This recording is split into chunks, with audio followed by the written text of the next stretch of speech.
Hi, this is Dr. Gregory Sadler. I'm a professor of philosophy and the president and founder of an educational consulting company called Reason.io, where we put philosophy into practice. I've studied and taught philosophy for over 20 years, and I find that many people run into difficulties reading classic philosophical texts. Sometimes it's the way things are said or how the text is structured. But the concepts themselves are not always that complicated, and that's where I come in. To help students and lifelong learners, I've been producing longer lecture videos and posting them to YouTube. Many viewers say they find them useful. What you're currently watching is part of a new series of shorter videos, each of them focused on one core concept from an important philosophical text. I hope you find it useful as well. In Monologion chapter 8, St. Anselm is going to discuss a doctrine which is coming from Christian thought in philosophical terms, particularly in terms of metaphysics, in terms of causality, where things came from. And he's really grappling with one of the great metaphysical questions: where did things come from? And the answer is, in part at least, from nothing. Now, there is a being from which these things are going to derive, as we've seen in the previous core concept videos. If you read through the previous chapters, Anselm is talking about a supreme being, which is the apex, you might say, of being. And he has asserted in chapter 7 that this supreme being creates all things from nothing. As a matter of fact, he's got a beautiful passage here after he discusses matter. The question is, well, where does the matter come from? So we're going to put that aside. He says, here we go. There is undoubtedly nothing more evident than this: the supreme essence alone through itself produced so great a mass of things, so numerous a multitude, so beautifully formed, so orderly in its variety, so fitting in its diversity, from nothing. So the idea is that the supreme essence, so we can call that God, is creating the totality of things. Not just, first, imagine that matter is a bunch of, Legos or bricks blocks or, Lincoln Logs, whatever you like, or Tinker Toys, and making all that stuff and then forming everything else. But rather, in some sense, the totality is being created. Now, there's a very complex metaphysics there that we can't go into great detail about at this point without going way beyond the boundaries of this particular video. But suffice it to say, that's what Anselm is interested in investigating, in understanding, in talking about this doctrine of creation or making of beings ex nihilo, out of nothing, from nothing. So he starts out by reaffirming this, and then he says, all right, how does this actually make sense? How does the Supreme Being create things out of nothing? He says, when a thing is made, whatever a thing is made from is a cause of the thing that is made from it. And necessarily every cause contributes some help towards the existence of the effect. Now, why is that a problem, or why is that a puzzle? If we're saying that we're creating things from nothing, then it looks like nothing, in a certain sense, is a cause for the effect of created things.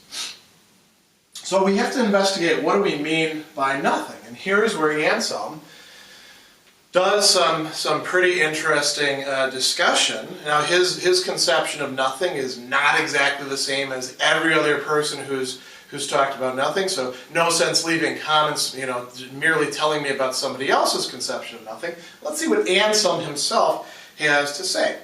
He says, nothing either signifies something, or it does not signify anything.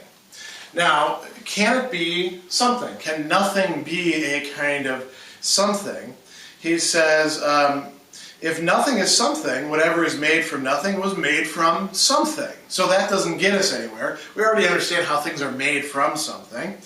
On the other hand, if nothing is not anything, then since it's inconceivable that something is made from what does not exist at all, nothing is made from nothing, as the saying goes.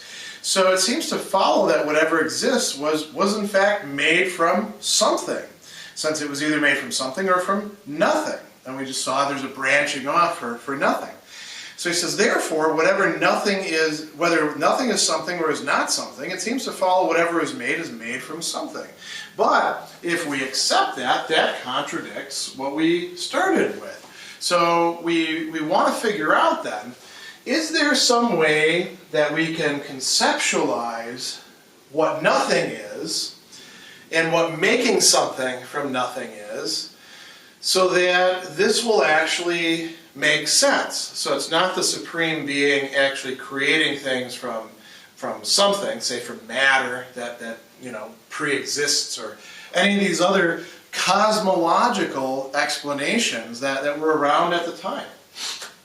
So Anselm says, and this is very typical Anselm, making a distinction between several different senses of an expression.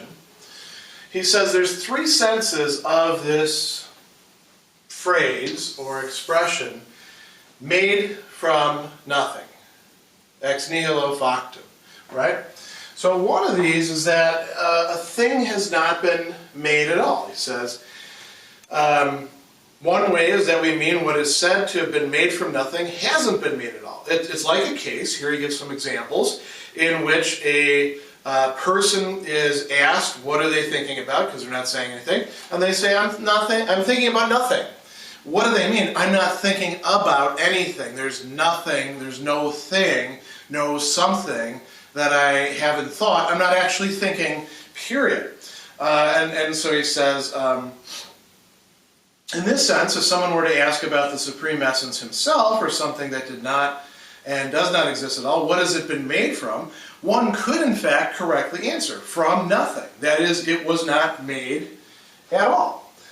So that applies to nothing itself. Nothing hasn't been made.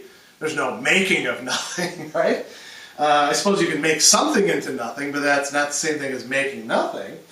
And the Supreme Being has not been made at all either. The Supreme Being just is the Supreme Being, and it's what everything else gets made from as a causal thing. So that's not the sense that we're looking at in terms of saying that the Supreme Being creates all things from nothing, but it's an interesting sense. What about this second idea? A thing is made from nothing as if nothing actually is something. Well, that was what we were talking about just a bit before. So he says, if something is said to have been made from nothing, in the sense that it was made from nothing itself, that is, from what does not at all exist, as if nothing itself were some existing thing from which something could be made. Anselm says that's absurd. There's an inherent, contradiction or absurdity into that, and it's not going to work. So what's the third option? Here's where he has a particularly interesting way of thinking about things. The thing is indeed made. This is going to be integral to Anselm's metaphysics. The thing is made, but there is not anything from which it is made. So he says, it seems we use a similar meaning when we say that someone who is upset for no reason is upset about nothing.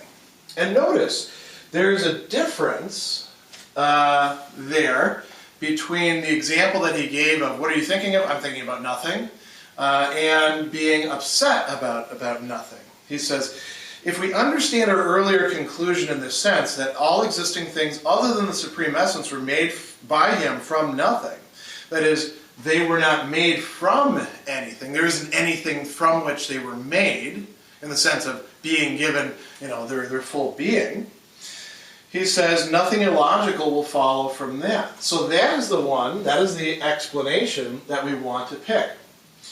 When God, or the Supreme Essence, the Supreme Being, whatever you want to call it, creates everything from nothing, God, or the Supreme Being, simply creates. There isn't any pre-existing, shaping Play-Doh, metaphysical clay or anything like that from which the stuff has to be made. Because remember, God makes the matter as well, the matter that everything else is made of. And some has a outmoded natural science, which we don't have to worry about, but this will still work in the present day. Now he says something after that this is this final point, and that can be rather confusing. So the goal of these core concept videos is to try to make these very interesting philosophical passages a little bit less obscure. This is one of those things where if you haven't been reading Anselm for a while, you might not exactly understand what he's getting at. So he says, it would be logical and free from absurdity to say that the things that were made by the creating substance were made from nothing in the sense, so he's making a comparison here, in which we often say that someone has come from poverty to wealth or from sickness to health. That is, he who once was poor is now rich, which he was not before, and he who once was sick is now healthy, which he was not before. Now, is this a perfect analogy? No. Why? Because you can say, well, what we're talking about here is not, being a being who is sick and being a being who is healthy, or poor and then rich, but rather whether you exist at all. And so it seems like there might be a big divide between those. Anselm thinks of sickness or poverty or other terms like this, like blindness, as privations. They're not the same thing as nothing, but you might say they're approaching nothing, depending on how far along they go. So when the Supreme Being creates from nothing, he is taking things from non-being into being. And you might say, well, that presents a problem. How does he know what he's actually taking from non-being? We're going to talk about that in the next video, because it's discussed in the next couple chapters. Here's where it's really important. He says, if it's said that the creating essence made all things from nothing, or that all things were made by him from nothing, these statements can be understood in this sense, that the things that once were nothing are something. The expression he made them, or they were made, is understood to mean, this is very important, that when he made them, he made something. He didn't just take nothing and turn nothing into some other kind of nothing. He makes determinate beings that actually are something, and they are what they are, not some other being. So he says, when we see someone who some man is raised from a very lowly state or great riches or honors, we say, look, that man made him from nothing, or he was made from nothing by that man. That is, he who once was regarded as nothing is now thought to be truly something because a man has made him so. Now, Anselm is not saying that there's a strict equality here, that this is exactly the same thing, but he does think that that analogy can help us wrap our heads around what it means for the creative, divine, supreme being making things out of nothing, ex nihilo.